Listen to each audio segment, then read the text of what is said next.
Good morning, everybody, and welcome to Ask the Accountant, your weekly live show from myself and Aaron Patrick. As always, here for your updates, news, insights, and general discussions around the industry and the world of tech. This is episode 87. It is the 24th of June for anyone just checking in. Last week of schools for the Scottish term, so everyone's going to be panicking and planning their childcare for the next 6 to 8 weeks, I'm sure. As always, I am joined here today by my co-host, Mr. Aaron Patrick. Aaron, how are you and how was your week? It was a very good week and very good myself. Yeah, we met up, didn't we? I went up, you went down, met in the middle, kind of close to the middle. Yeah, Manchester. And just it felt like the middle. It felt right. When we met up in Manchester, we had a bit of a catch up and everything else, and we went to see a little gig at the fabulous new location of Co-op Live. The UK's biggest indoor arena. I think that's the official term. It's the biggest something anyway. We'll have to figure out. But what a phenomenal event space! Amazing, isn't it? Yeah. If you ever get a chance to go, get yourself down to the Co-op Live, whatever band there that you've got your eye on, it'll be well worthwhile. But we went to go see a little band called The Killers. And I got to do a bucket list and actually get Barrier. So I was there. Brandon Flowers, the lead singer of The Killers, either winked at me or my wife. We're not sure which one yet, but she claims it was at her. I claim it was at me. Either way, winked in our direction. So what more do we want in life? How did you find it your end? Yeah, no, it was what a venue. I know they had a rough start and the bad press, but that space is going to do the Manchester economy the world of good. Like, the only thing they need to sort out now is a reliable train service, because it was horrific. But yeah, no, absolutely incredible space. A great night. Travis did very well as well, I thought, as the opening. Like, I've not heard a Travis song in a very long time. So it was great to see them out and doing a new album as well, which they went on a bit. So, but yeah, like, really good event, really enjoyable weekend in Manchester. We had good weather. And I mean, I got sunburned, so yeah, that's how good a weather it was for us, wasn't it? Yeah, so did my wife. So I'll tell you what, we can learn from it though. We can definitely learn the fact that there is no such thing as bad press, because if you look back at the first opening couple of nights and everything and all the negativity that came from it, you'd expect the worst, right? Like, they put it in such a dire situation, and I do feel sorry for the people who obviously missed out, but hopefully, fingers crossed, they've all got tickets for the rearranged one and everything else that comes with it. Yeah, if that, and sometimes you got to think to yourself, how much of do the press actually just overreact to these sort of things? We've seen it before, we'll see it again, right? But at the end of the day, the venue's absolutely amazing. Like, the best venue I've been to, as in an indoor venue, like purpose built. And you can tell it's purpose built because everything gets pushed in. Like, we were just funneled in the right way. There was no drama. There's no issues, We had this whole numbering system so that if you did need to nip for a comfort break, you can go and get a comfort break and come back again. You don't get that anywhere else. And normally it just causes arguments and fights and bad blood. But this was just everyone ushered in nicely and safely. Everyone had a good time. And yeah, no.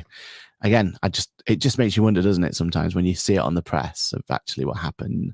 And actually, maybe that did them a good thing because everyone was talking about this cop, and maybe people are sitting there going, well, I wonder, is it as bad as they say? You know what I mean? And that may help them sell tickets. But yeah. And then they've got people like you and me going, it's not, it's incredible. If anything, we're probably more amazed by it because of the bad press. Exactly. So we've gone in and we've been completely converted to what a great space it is. So yeah, no, absolutely fantastic space and fantastic weekend. Let's say good morning to all of our listeners and viewers tuning in live. So good morning to Dave, good morning to Paul and Natasha and Louise, and good morning to Kirsty. Natasha is off to see the Kaiser Chiefs on Friday night at Lincoln Castle. Fantastic. That'll be a good evening. I predict a riot over at Lincoln Castle. Yeah, that'd be fantastic. There's a I don't lot think you got going on. that reference, did you? I mean, pardon?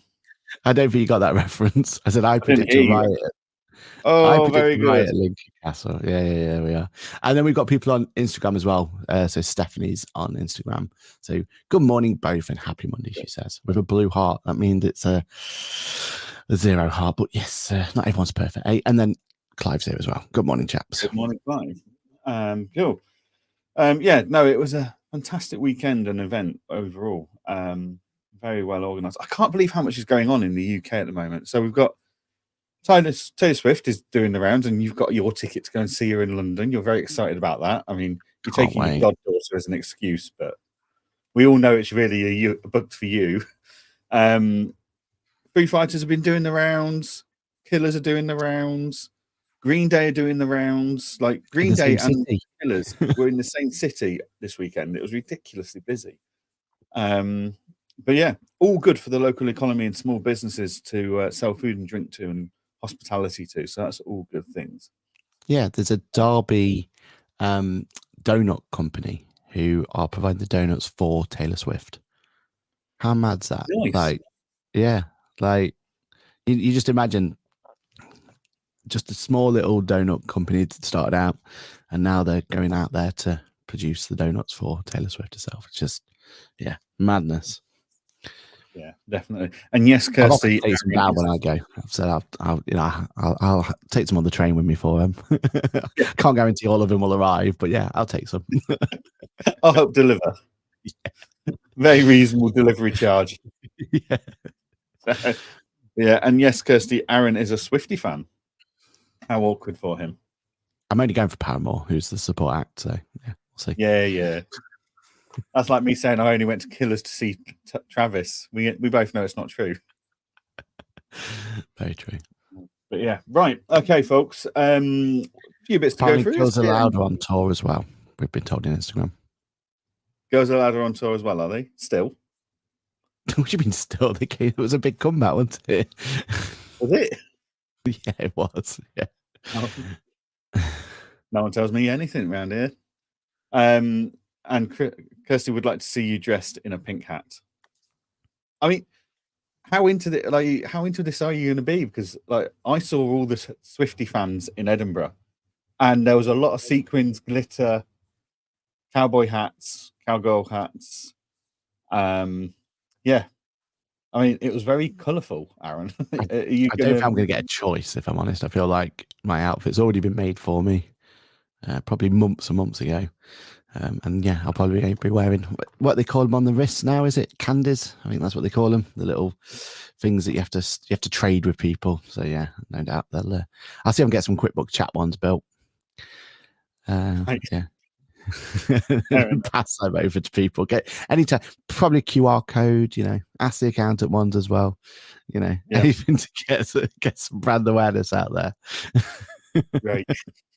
Next week's episode is full because of Swiftie fans. Oh, they're going to be so disappointed. Join us as I talk about my Swiftie review. Paul also says Metallica are dominating Europe, but no UK dates this year currently. There we go. They were last year, weren't they? They came to download last year. So. Yeah. Oh, okay. Well, it's the 24th of June. So that means we've only got 4 more days until the Accounting Web Excellence Awards close the extended submission period. So if you've not already submitted your application for these awards, don't forget these are the #1 accounting awards program, which are concluded on the 8th of October in a fantastic evening full of pomp and glamour at Camden Roundhouse. And Aaron, you and I will be there. We will be doing not a grid walk as such, more of a. We're going to have to do a more refined version. I don't know how we're going to do this, but we're going to be going on the table walk.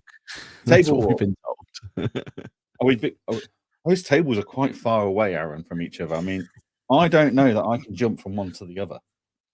Well, this is why there's 2 of us. We divide and conquer, right? It's the poor camera people that we've got to feel sorry for, following us around.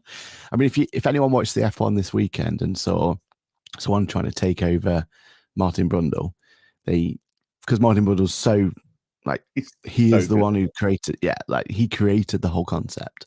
Like you can't just go replace him. They had to have two people, and bless them, they tried their best. But yeah, it was a chaotic affair, should we say? So yeah, probably we'll make it sophisticated, but it'll be a chaotic, sophisticated affair as we table walk at the Accounting Excellence Awards. Yeah, so we'll be there talking to all the attendees on their tables, and then talking to all the winners on the red carpet afterwards. So watch out for content around that. That would be good. And it's completely free to enter these awards. There's absolutely tons of categories. They're all independently judged by a very large judging panel from people from all over the industry, different governing bodies and backgrounds. So it's a fantastic way to get recognition for your team, your business, and any upcoming talent within your business. So yeah, make sure if you've not done it already, you get it done this week before you go on your summer holidays. And you never know, you might come back from your summer holidays to find out you've been shortlisted. Cool. Let's jump into, good morning to Tim. Good morning, Ashley Leeds. Keep missing you guys. How's it going? Have you caught up from Accountex? It's just been a whirlwind since Accountex, hasn't it? I mean, it certainly has. Yeah. And good morning to Marcus, who has been very active on LinkedIn, talking all things AML and helping to raise awareness of it in his new role at Zama. Cool. Okay, folks. So not much news today. So if there's any topics you guys have heard and you want our insights, or any areas of discussion you'd like us to share our views and opinions on, feel free to stick it in the comments. We've got a couple of things to go through, though. First of all, Sage have done a update in Sage Accountants, which basically means, from what I saw of Chris Downing's video, basically Sage have done what you've been asking practice management softwares to be doing for years, Aaron, which is a bit awkward. But Sage now lets you take deep links. So a deep link is like, this particular URL web address takes you straight into this particular page of a particular website, or practice management tool, or QuickBooks, or Xero in this case. So you could click this one button and it will take you right through into QuickBooks to the very VAT page you're looking to look at as a report. For that client, and that's the important bit, right? For that client, yes. So they've built that into Sage Accountants, so you can try and streamline your workload and make tasks more efficient. So yeah, that's the latest update from Sage. When I first saw it, I had hoped that they'd actually built an API out so that they could pull trial balances from QuickBooks and Xero into Sage Accounts for accounts production and tax, but not quite yet. So we'll keep watching that space, because that could be an interesting one if they deliver that. Yeah, if they do actually do that, that would be an interesting move, right? Like that's them saying that we're available. We want you to have Sage as your number one provider, but if you've got clients on other solutions, go at it. Do you know what I mean? Like that could be really interesting. Yeah. And their accounts and tax production software is free to accountants, as is QuickBooks and Xero, and Free Agent for that matter, but none of those let you import data from other general ledgers. So this could be an opportunity for Sage to really put a dent in paid for account and tax return softwares. And just, I always find the more you live in an ecosystem, the more you enjoy it. So I've been using Free Agent for my own little business on the side. And the more and more I use it, the more and more I'm impressed. And the more clients I think, oh, that client could work on that. That would work for that client. And so, yeah, it's not a daft move to make us start doing accounts and tax in Sage for free, because we can import everyone in there, which we can't do with anyone else at the moment, general ledger wise anyway. And just to get you used to that environment and start thinking about things like that. So would be a very shrewd move from Sage if they did it. It certainly would, but and tinfoil hat moment and question out loud, but if you were Xero, would you allow this to happen? Because they have the ultimate say, right? They can decide who gets their API access and who doesn't. So if you were Xero, would you want your competitor? You what say? I was about to say, in Xero's, surely it's an open API that anyone can plug into. but that's only QuickBooks, isn't it? It's not Xero. Yeah, that's why I chose Xero. Yeah. Well, yeah. I mean, Xero will probably put a stop to it, but how do they justify that to their users? Do they care?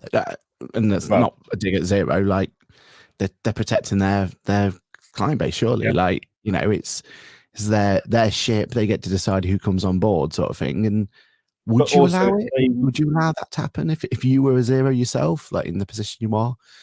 Would you let? But also, if they wanted to reverse this and do it themselves as well, if they wanted to go, right, well, you know, you're using Xero tax, and you can import Sage data, you can't have it both ways. So if they want to do it themselves, then they're going to have to allow Sage to do it. Is it because, and maybe I've got this completely wrong, but with Xero, they would probably be more comfortable because you have to buy a ledger, don't you? So you have to buy a license to activate the. You do at the moment for Xero, yeah.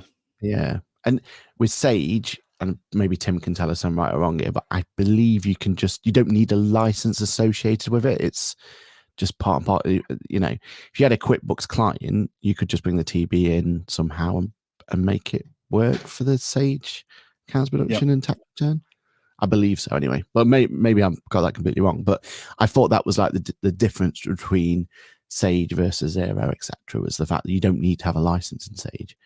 Mr. Downing is in the comments. He has said you don't need a license with Sage for final accountants. Yeah.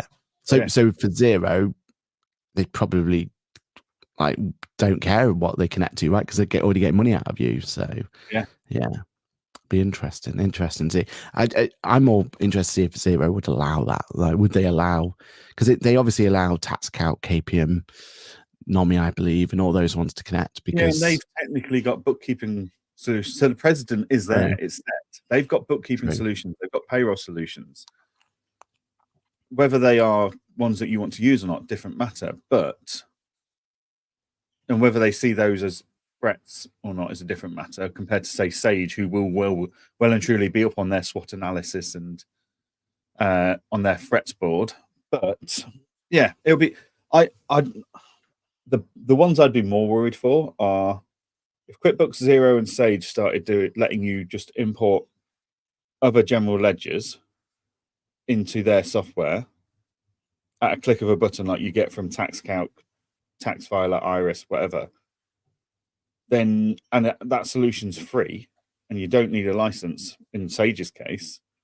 Then actually, the products that are potentially in trouble here are your standalone softwares, like KPN, NOMI, TaxCalc, etc., who are charging for that software, and that's absolutely fine. They're charging because it's that's how that's their money model. But if there's a free solution, and let's face it, Sage has got a bit of a trusted brand when it comes to accounts production and tax returns. Like, they've been at it for a while, so like it could be a very cloud-based, right? And fully cloud-based. TaxCalc isn't. Yeah, it could be a very interesting disruption to the software industry for us at the moment. I love it. And the update they brought, the whole idea of that URL, is something I've been using for a long time in our practice. Like, our task management solution for bookkeeping is all built on these deep links. So if it tells you to go and do a bank reconciliation, you click on the button, it'll take you to that bank reconciliation. If it tells you to go and clear the receipt capture, you go and click the receipt capture, and off to the races you go. So having that on, because I built mine on Excel or Google Sheets and kind of Frankensteined it together in the nicest possible way, right? Like, it's not built for scale at all, but it does the job for what we need it for. Where this could be an opportunity for you to be able to really at scale just nail those workflows, like have it so it's through in. I'm a huge advocate for QuickBooks working papers, one of my favorite features of QuickBooks, and having the ability to be able to link that exact working paper to that exact client.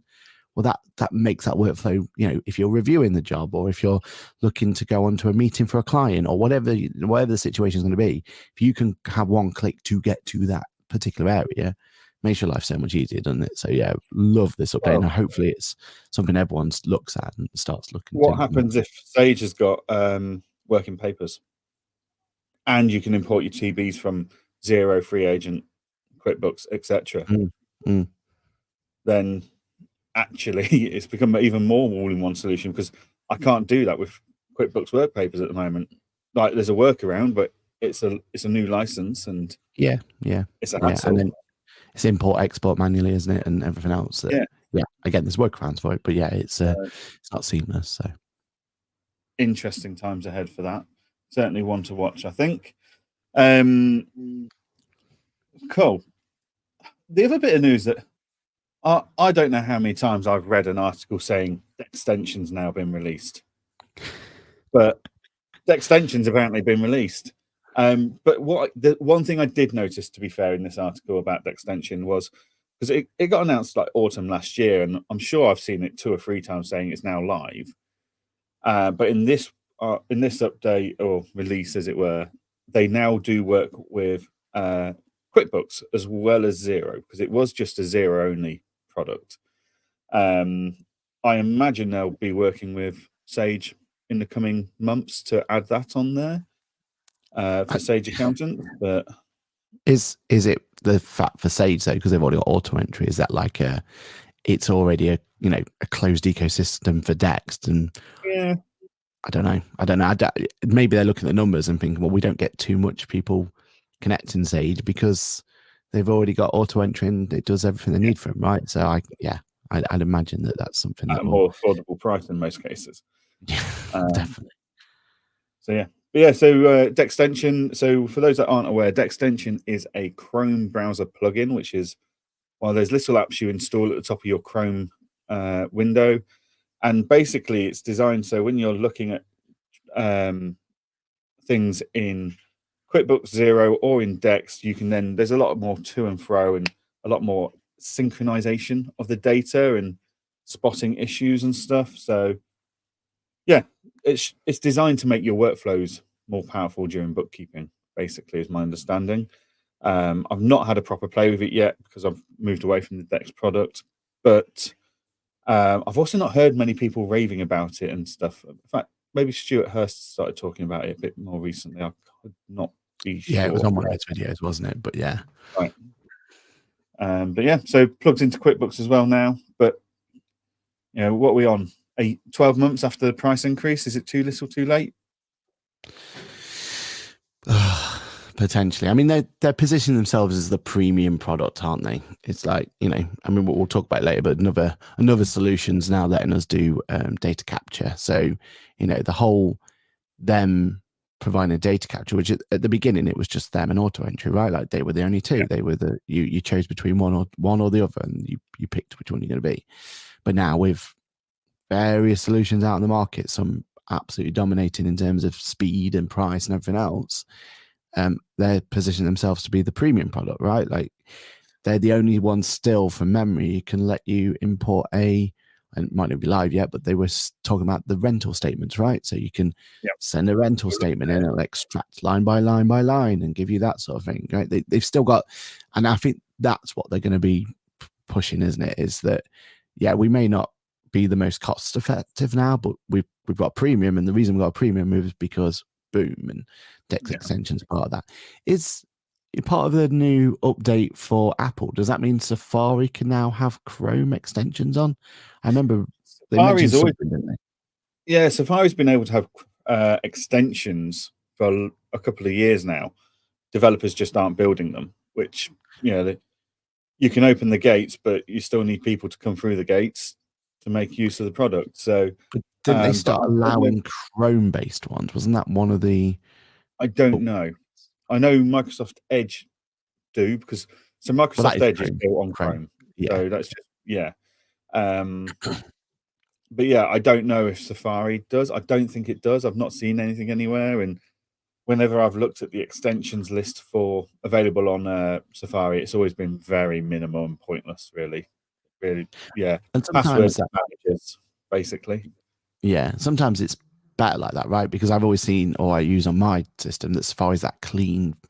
It's just I clear it down every single day sort of thing. It's just a clean install, and if I need to go and look at a website without cookies and all that sort of stuff on it, it's the one I go to. But I'm still a Chrome user by heart, so for me, I would have, if I was using Dex, it would be would be connected and everything else. But I don't know. I mean, text position. I don't know if it's in there yet, but if that is there and it's scraping valuable data, then that could be something exciting, right? That could be something that we could see beneficial. You've got your teams going in there doing the day-to-day work and going in grabbing all the information and reconciling the bank or whatever they're doing. But at the same time, it's capturing more data for you. How many banks items were left unreconciled? How many, how realistically, what you really want this to do is start almost timing how long it's taking you to do that job, right? Because that would be invaluable information when it comes to billing and capacity planning and all that sort of stuff. If it could start doing that, I think that's where they'll get attention and get eyeballs, because that's something that we still lack, right? There's still a very manual process. Again, back to my system that has those deep links. It does have a timer in the system, so it times how long it was until that was done. That's, anything could happen between that. You could get a phone call in between, or your internet could. There's all the, just having a timer sat there and ticking it on and off. That's not really what we want to be looking at, is it? We want to have that true data. So I know it doesn't do it now, but if that's where that extension can go to, I think that's how they can put themselves as a bit of that's a premium product then, isn't it? That's what you're paying for. You're paying for that sort of data. But I just feel like, it's going to be a tricky one. And Clive says he loves Dex extension. Very efficient for QuickBooks. Open a PDF invoice, right click and send to Dex. I mean, like, I don't know if I need a Dex extension to do that. I just think, well, I mean, all I can see is Dex tension. So and there is a lot of tension with Dex at the moment. So, oops. I don't know. When I think of my clients, are they going to go to the hassle of installing a Chrome plugin? Is it for clients though? But why am I being sent all the invoices to process? I want my clients to submit them to Dex. That's a service, right? That's a service you could offer if you're doing full bookkeeping, So if you are bookkeeping and that is what you're... But it's not a valuable service. Like, it's not a value... Like, if the client's got to pay for one or the other or both, like, does the client want to pay us to make sure the books are right and we're giving them insights, or does the client want to pay for us to process documents, which they could do ad hocly without any major time consumption? Like, WhatsApping a document into Apron, for example, is just like, why am I having to deal with that, or my team having to deal with that, when the client actually could do that at very little effort? It depends on the client, doesn't it? There's always going to be clients who A, don't have time, or B, just don't have that inclining of doing it. Like, I've still got clients who the idea of switching on the computer scares them. So the idea of them actually doing the brunt of the work would be quite tricky for them, right? But I generally think the Dex extension is all about the accountant, isn't it, or the bookkeeper doing it for them. It's not. I don't believe you'd. I mean, there'll be some clients out there who will love the idea of doing it, and it'll be, maybe tech savvy, or they are an internal bookkeeper for that firm, right? Or that business. That I mean, this could be a huge time saving for people like that, right? If that is their main role and that's what they do, this could be a huge advantage for them for being able to get that data in.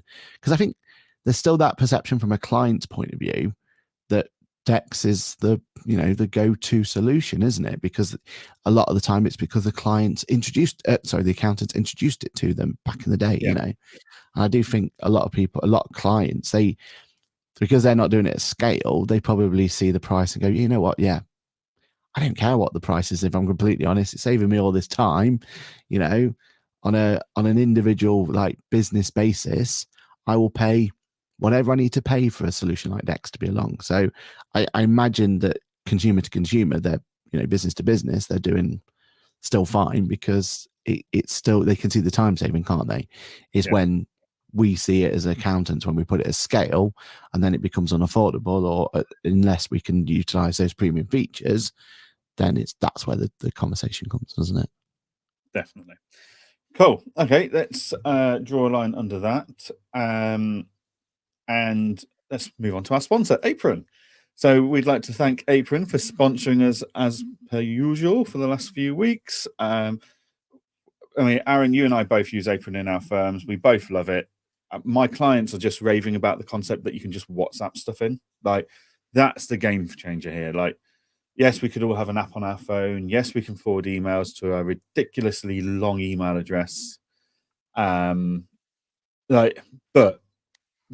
we're seeing a quicker submission of documents from document date to submission to us because clients are WhatsApping it. So, and that's just the start of the journey. Then they can start paying people. Like, we've got more and more people paying their staff using Apron.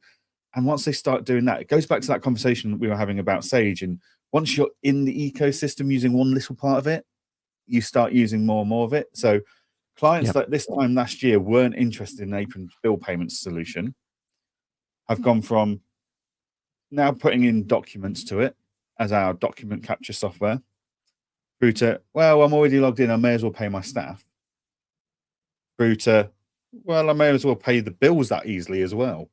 So it's one of those things. Once you get in, get your foot through the door with them, for your clients, they just see the benefits time and time again. So yeah, so thank you very much to Apron. Aaron, why don't you run the ad roll? Must be my turn this week, surely.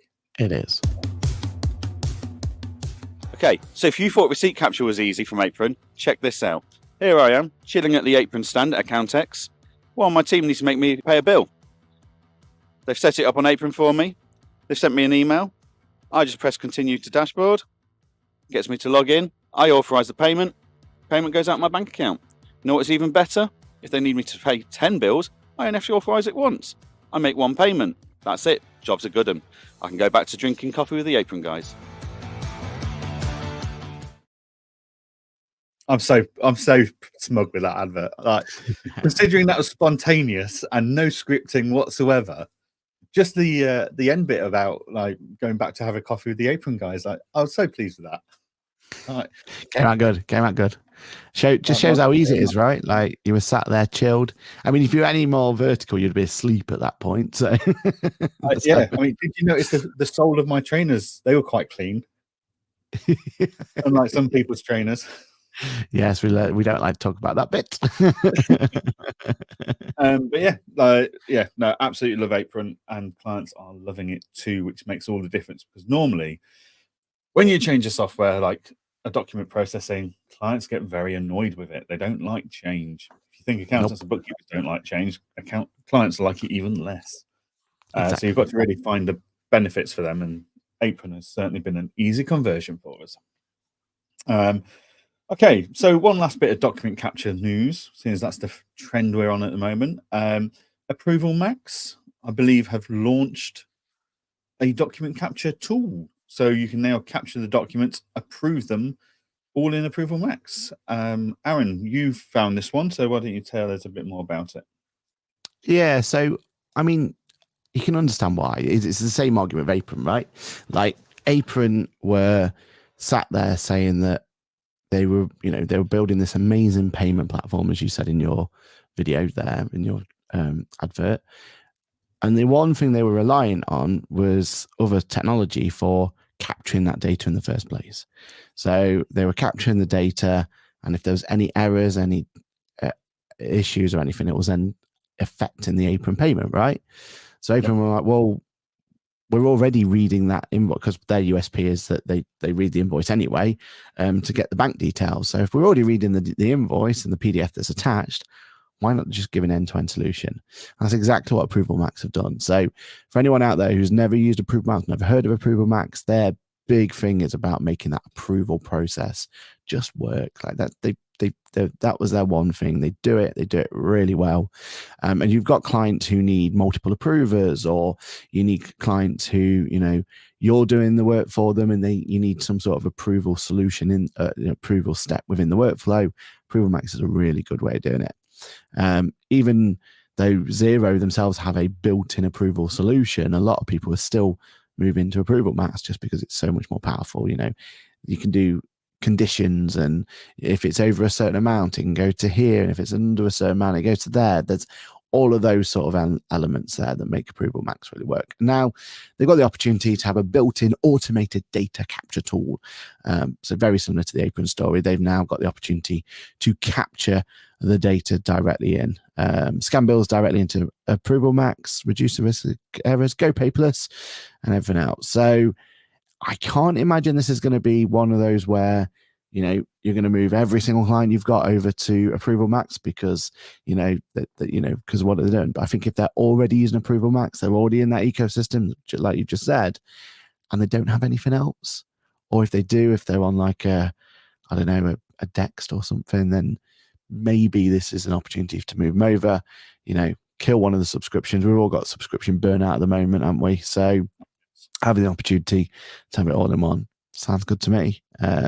Works with Xero in all regions, QuickBooks Online and NetSuite compatibility coming soon. So yeah, I mean, that's also a sign of the target market for Approval Max is this isn't for your window cleaner and your local small business. This is for those larger small businesses into medium businesses where there's a hierarchy of authority that so-and-so's expenses or expenditure or purchases or whatever it is needs to be approved by this person, and then that needs to be approved by that person.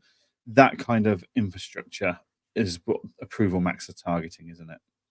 Yeah, and they've got Approval Max Pay there as well. So realistically for them, if they've already got people using that ecosystem, it makes sense, doesn't it? If you got accounts payable team in your business, this could be a really useful tool for them just to have that and that approval bit's the bit that they bring to it, don't they? So and it gives them choice, because I think we would still push Apron in our firm because that's what we've been using since day one for kind of making payments and stuff for clients. But if they're already in that Approval Max and that's how they've been doing the approvals going forward, then they go through. I've just clicked on there. There's Sin7 integrate as well. So that's the stock management solution, that inventory solution that Xero users absolutely love. There's that option there. So yeah, I think it's going to be an interesting way, and hopefully as well, this is where people like Apron can have a bit of competition, right? Like at the moment, they're dominating that end-to-end solution. So this could be a nice way of having people like that, just having that. Well, let's learn from what's that solution doing that we're not doing, and what can we bring to the table, and all that sort of stuff. No, it's good. We're happy with it. I think we want to keep an eye out for and see how that goes. Fantastic. Speaking of Xero, they've been about everywhere. They've been rolling out the big guns to explain their aspirations of AI, which is, this is kind of, so it's what we saw QuickBooks talk about last autumn, even though it's not actually delivered anything yet. It's what we saw Sage do back in March. They had their CTO and CEO and stuff doing a big presentation and talking to a lot of the media about their hopes and aspirations. They've now got a beta that's due to go public, I think, in the next 6 weeks. I believe it's August. I'm sure someone in the comments will correct me if I'm wrong, but I'm sure their beta's due to go mainstream very soon. So yeah, Xero kind of just rolling out the big guns, as it were, to go and talk to the media and to try and give us reassure some confidence in their vision and aspirations for the latest technology, that is artificial intelligence, and what they're planning to do with it. I've not managed to listen to the whole podcast yet, but Tom Herbert from Accounting Web did a fantastic interview with Xero's CEO. So if you're interested in that, definitely go and listen to Tom and have a chat with Xero's CEO there, and just see what you think of her thoughts on AI. I believe they touched on the topic of pricing as well. Not the AI product, just pricing mentality in general, after a bit of ridicule in the industry for the last few weeks for them. But yeah, it's still very much talk of the town, isn't it, AI, in finance management softwares. And, it's interesting to see that, Sage is dominating with this at the moment for actually delivering. Xero seem to be close catching up with Sage now, with Jax going into beta in August. Still not heard anything from any form of UK version of Intuit Assist, which it's a shame. I think they've missed the boat now. They had a chance to get ahead of this, and but their usual, we'll do it in the US where we're still writing checks. We're that tech savvy, and then we'll roll it out to more tech savvy countries. I think it's burnt them again on this one, but yeah, it's going to be an interesting year ahead, I think, for AI for all of the vendors, and who's going to try and put it in there. Like, we got announcements last year from softwares that it resulted in gimmicks or non-delivery at all. So it's I think that's why I think people like Sage and Xero have heard what was announced last year, saw the execution or lack of, and seen the public's reaction of, that's a bit gimmicky. Where's the real value in AI to us? And I think they're working very hard to prove that actually there is a lot of value if you do it right, if you execute this properly. So yeah, I mean, I'm looking forward to AI in the industry. What about you, Aaron? Yeah, I'm looking forward to it. I think we have to taper our expectations, don't we? Like, this is the exact same thing that we talk about all the time. We have this culture, as in the bigger firms that are bigger software vendors at the moment, of this minimal viable product. They're releasing stuff that is tainted as soon as it comes out the door because it's not doing what our expectation are as accountants, right? It's not delivering what we need it to do. And AI is that next big step, right? If everything's right and we, and our expectations are met for what it can do, then we need this to launch and land appropriately. There's no point this launching and it's a little, person talking in the corner saying, "Hello, welcome to this." We've had that before in software, right? We've had a chatbot that's, yeah, exactly, that's sat there telling us to do X, Y, Z, and it just burns you, right? And it creates a big issue for people when they use any solution out there, any software out there. If they're going to use something and it doesn't do what their expectation is, or it's been implemented in a poor way, or whatever the story behind it is, but if it comes out in a poor state, people don't use it. People then don't, and it becomes really difficult to get them to go back to it, because it doesn't matter what updates they have that first initial impression. Yeah. So I feel like this is the sort of thing where with AI, I'm more than happy to. I've seen what it can do. Like, Copilot's smashing it in terms of Microsoft. Like, if I need to reconcile some stuff, throw it to them. Bit of a janky workaround, but I'm saving hours and hours and hours of time already, right? And that's by having a janky workaround where I'm sending the information over and manually having to import it to then use AI to be able to find the differences. So I'm already confident that AI is going to help me in my practice and, build in more efficiencies and everything that comes with it. I would much prefer them to take the time. And especially what I don't want is a hastily put out thing, which I fear that Xero's doing, right? Because their messaging was completely off the mark. That's why they're having to backtrack now. Like, they're having to go around. Back in March, yeah? Yeah, where basically, if you read between the lines, it's get Jax, which is, their version of their AI, just ask Xero, get just ask Xero Jax and you won't need an accountant, is what, they didn't want to say that, but that's the hastily put out message, and that's how it seemed. And then they put up on XeroCon here's your Jax experience, and it was slow, it was difficult, and that's in an environment where they can control, right? So if they can't get that controlled environment right, if they can't get that, then it's not ready for any form of public release, because it's just going to tarnish the experience. It's just going to make people unthink it. And the fact that they still won't tell us who's providing the data, who they're potentially going to sell the data to. This is Xero, right? They've got precedents for selling data and making money, right? They're not making money at this point in time, right? I just fear that Xero's just, instead of bringing something to the table where they can, justify their part and part, being part of it, they just don't want to be left behind. So they're hastily putting something together. They're getting betas out there. They're putting unfinished demonstrations on ZeroCon and stuff like that, just to have a conversation. And I don't know. I don't know. Maybe it's a really clever marketing ploy. The Cybertruck, for example, that's the Tesla Cybertruck. They, famously they showed that, they told everyone it's bulletproof and you can do anything this. And then in the demonstration, they threw a rock at it and it smashed, right?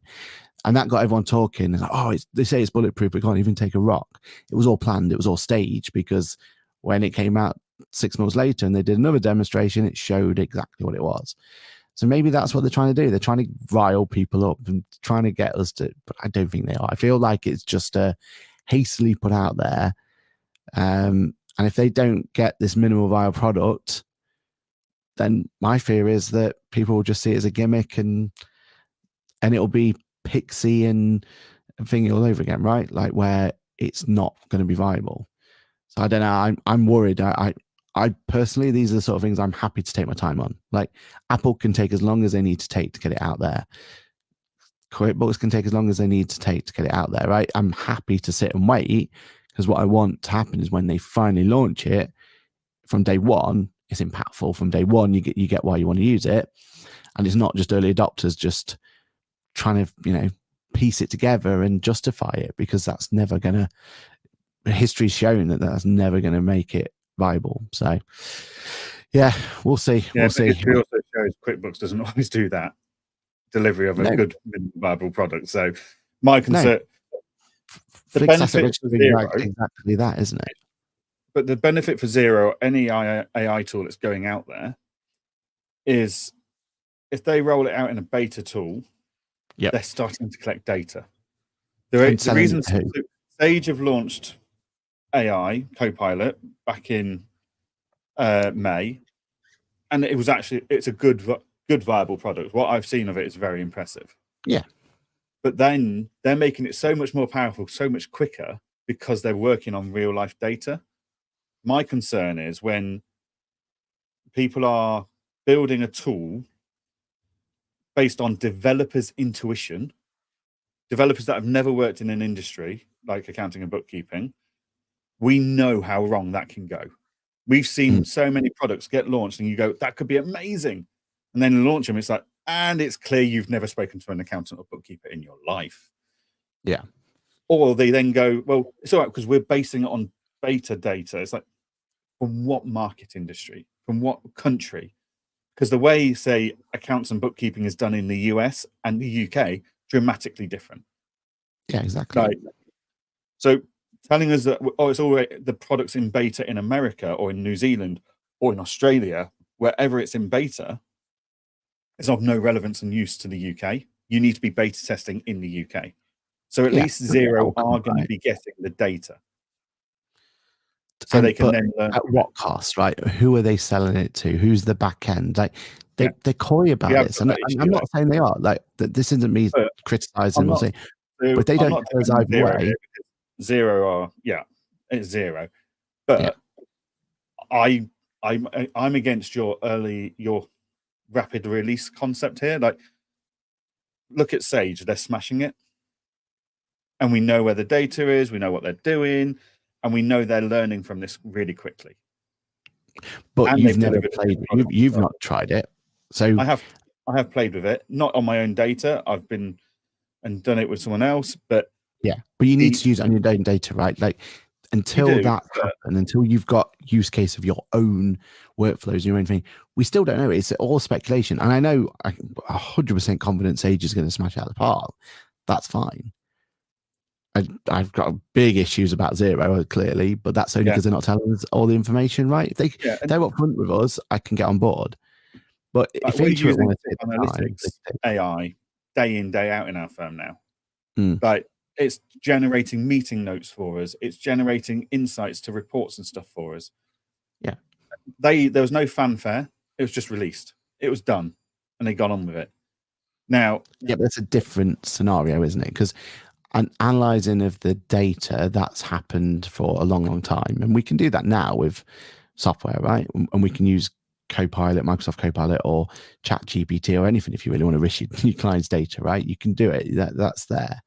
But I think the cleverness or the, as you just said, I can't do that in a secure environment. Mm.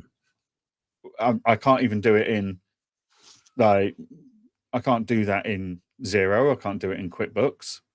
I can do it to an extent in Sage, and I can do it in SIF Analytics. So you don't need to be last to the party to deliver a good product. You can be first and deliver a good product. What really matters is actually what are you delivering, and when are you delivering it? Stop talking about it. If QuickBooks' product wasn't ready to launch, it should never have been spoken about last autumn. But it is ready because it's already in the US, right? Like the launch about you need to be getting UK data and usage to understand how it's going to work for the UK market. But the basis is still going to be the same. Yeah, there need to be tweaks, and of course, like the biggest issue you're going to have is VAT, because VAT is such a, it's nowhere near the same as what it is in the whatever they call it over there, indirect tax, whatever they call it over there, right? Or direct tax, I say. Like that's always going to be the Achilles heel, but that's fine. Like let's get it right, because what we want AI to do is not just do the analysis. It's going to come to the UK maybe at the end of this year. We don't know. Maybe later. Maybe. But by that point, Sage has already been out for 9 months minimum, getting UK relevant data based on UK relevant questions. Xero would have had 6 months of that. Yeah. So and sold it to whoever. Still behind. But 9 months isn't that long. Yeah, if it is 9 months, we're speculating, right? But it could be a year, could be longer. But what are we, 2 years into ChatGPT in general? And look at normally I'd agree with you. 9 months in the world of technology, I agree. Normally Apple aren't out yet, right? And Apple won't be out for a while. But we are already sat there going, it's longer looking at it.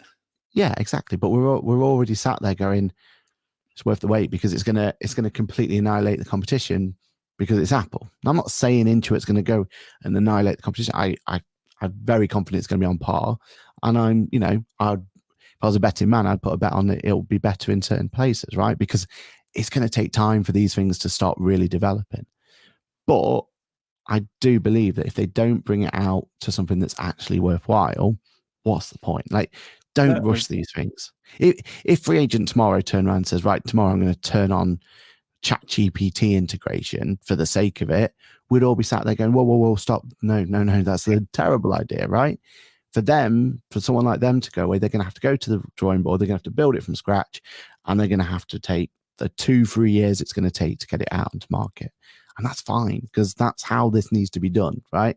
With this AI integration, and especially when there's a whole ecosystem at play, right? Sage and QuickBooks have got that massive advantage that they're not just concentrating on data extraction or data manipulation. They're looking at ways in which it can actually really benefit the whole practice or the whole client. Like for me, I am actually more excited about MailChimp's AI integration than I am at QuickBooks at this point in time, because I feel like that's going to have a huge impact on clients. Like the idea that, if properly implemented, you could have a conversation with a client that, you should be selling XYZ because that's absolutely smashed it. Like that's an exciting concept to me than, oh yeah, we've saved X amount of time because of, I think that those capacity savings and everything else are going to be fantastic, but we've got to be savvy of how we use that capacity, right? Like going forward, we've got to add value to our clients. And if that means that AI can also help us add value, that's what excites me. But yeah, I agree that it's frustrating, but I'm waiting for the end game here, right? Like I'm quite happily sat in my little boat, sat there waiting for the end game to come. And yeah, it's going to take time, but I think it's going to be worth it overall, because the accounting industry needs it, right? We need that sexiness. We need something like that to make it attractive again. So we'll see what happens. But yeah, I'm just concerned that Xero's just wanting to be there for the sake of being there could just taint it for everyone if we're not careful. Yeah, and well, look at how Microsoft Copilot launched recall and had to recall because they realized they've built it in a stupid way. Like there's absolutely no need to build it the way they have. But yeah, just at the pace that the UK accounting and software industry is moving, like I'm looking for the best AI that I trust and is secure. And I'm seeing the benefits of using like SIF Analytics AI already. Like not only am I, but my whole team are seeing that. And we're already getting positive feedback from our clients about how insightful our meetings seem to be all of a sudden. Yeah, exactly. Like, and we know how much more efficient that insight's now being. So I think that's probably what's making me more eager to see these companies actually deliver what they're talking about. Like, stop talking, start delivering, because I've seen the benefit here, and I want that benefit across as many tools as possible. But in fairness, if you've already got that aspect of it, you don't need that to be replicated, right? That can be the last. No, I don't need that bit replicated, right? But I'm sat there going, for well, you, in a purely selfish point of view, yeah, you don't need that bit, right? Like, they can take forever to do that one because you've got that bit sorted, right? But I think analyzing data is so much more different to inputting data and putting data in, which is where the AI for the FMS solutions need to be hitting, right? Because that's the time saving. Yeah, it's amazing that you can have the analytics, because as you've already said, there's already great tools to get the analytics if we need it. So they don't need to spend the time trying to build that out. They need to spend the time on, well, how do we get the data in right in the first place, so that then your SIFT analytics can be even better, because they'll have even more up-to-date information, correct information. Do you know what I mean? Like, that's, I feel like that's the focus should be on. And all we've seen by Jax so far is that, yes, they can tell you the data analytics, which is great, fantastic. But also when it comes to actually adding data, the closest they've got is adding a late payment fee, wasn't it? Like that's in a way that a bookkeeping accountant would never advise them to do it. Exactly, yeah. So because again, it's developed by developers that have never spoken to anyone in product. I mean, how many hours have you and I lost speaking to like software companies and going, this was a really great idea. Your first failing was not talking to the people that are going to use it. Exactly right. And you've delivered an absolute shambles because of it. Yeah. Because it was built in a vacuum that no one, and basically you built a product no one wanted. Sorry, they wanted, but you missed the mark because it's not there. Exactly. And I feel like AI, we've got to take those learnings, and yeah, it's going to be frustrating, but we've got to be patient, because if we're not patient, it's just going to deliver a subpar and no one's going to care about it. But what makes it more irritating is that there are softwares out there that are doing it. So like Sage are out there listening and building and using the data and the feedback constantly to build. Yeah, but we've not played with it. They've told us it's happened, and I trust Sage. I know Sage are going to deliver. I've seen it in practice in a firm, so I know it's working. That's not our data. That's not us playing with it. My personal data, no, but I've seen it in a firm of a trusted peer who so I've seen it using real life data in a real life environment, and it is impressive, and it is just so much slicker. But the fact that literally he was saying, oh, when it first came out about a month ago, it did it up to this point, but it now does it up to this. So I'm seeing rapid development already. And yeah, so if that's what Xero needs to do, but I mean, yes, they need to reassure us on pricing, they need to reassure us on data security, and they need to be completely transparent about that. But if by getting the product out and being tested in the UK market means they've got a tool that's actually going to be usable and is going to be learning from it, then good on them. And I don't defend Xero at the best of times, but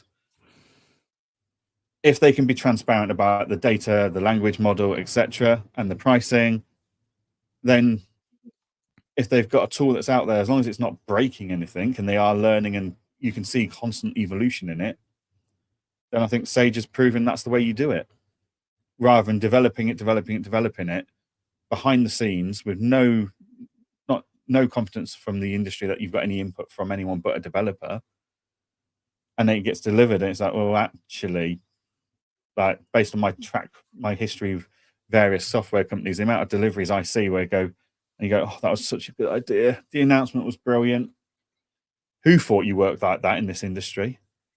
Who thought that was the workflow we should use? I think they need to get it out there, and they need to start building based on what they think we're going to be using it for and how we're going to use it versus how we actually do. Two very different things. And you can't do that without having a beta out there and available.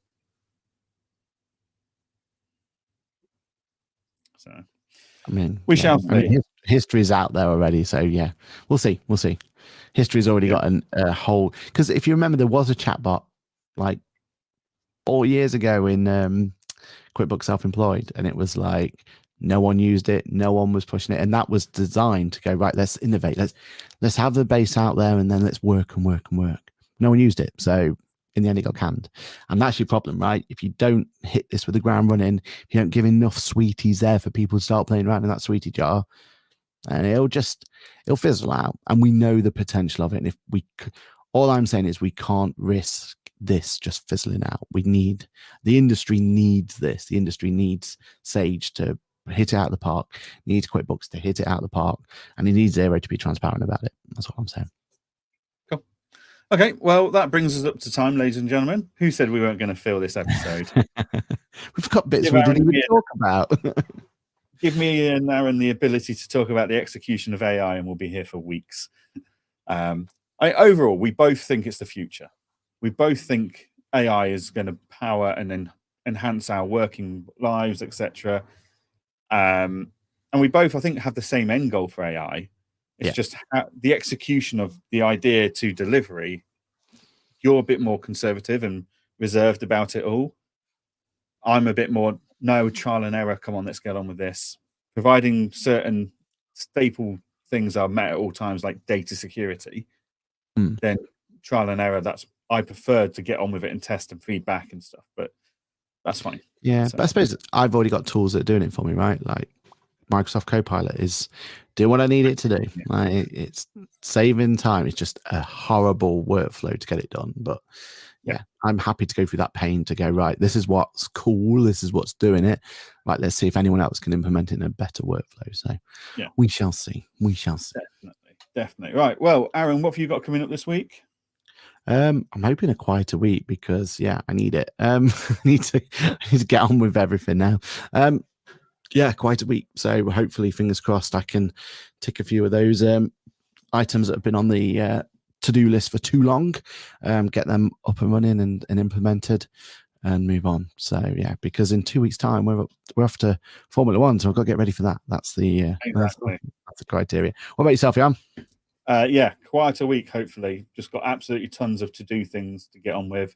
And my operations manager's off this week on holiday, which is very rude and inconvenient, if I'm honest. But it means that I'm now actually going to be needed in my firm and be in charge and answer questions. So oh dear, never mind. She'll come back to a mess, but that's what she gets for taking holiday, isn't it?